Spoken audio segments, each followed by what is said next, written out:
बसम। सबसे पहले तो नए आने वाले नाज़रीन से गुजारिश है कि मेरे चैनल को सब्सक्राइब करें और साथ लगे बेल आइकन को दबा के ऑल नोटिफिकेशन को ऑन कर दें। जहां पे लाखों अफराद को डंडों से और आंसू गैस शेल तारीखी तौर पे भी जवंडा के वो महाज पे जो लड़ी गई थी जंग, उससे भी ज्यादा इस्तेमाल हुए हैं यहां पर।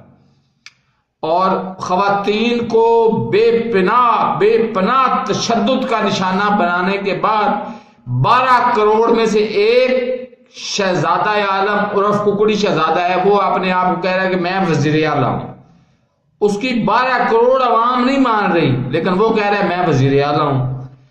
इधर आ जाए, सरकारी अफसर समेत दर्जनों अफराद का वफ्द जाके मिलता है इजराइल के वजीर आजम से, और ये कह रहे हैं, ये तारीख लिखवा रहे हैं गन पॉइंट पे कि मेरे दौर में जमहूरियत बहुत फल फूल रही है। हालांकि इनके दौर में भी जितना तशद्दुद इस्लामाबाद में हुआ, इतना तशद्दुद की तारीख में मिसाल नहीं मिलती। पाकिस्तान तो छोटा सा 75 साल है, हजारों साल की तारीख में मिसाल नहीं मिलती, लेकिन ये कह रहे हैं कि मेरे दौर में जमहूरियत फल फूल रही है।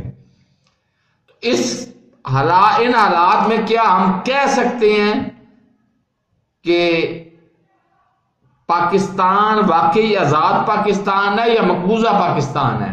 तो मेरे इस चैनल को सब्सक्राइब नहीं किया तो सब्सक्राइब कर लें, साथ लगे बेल आइकन को दबा के नोटिफिकेशन को ऑन कर दें ताकि मेरी हर नई आने वाली वीडियो को नोटिफिकेशन आपको बर वक्त मिल सके। अल्लाह हाफिज।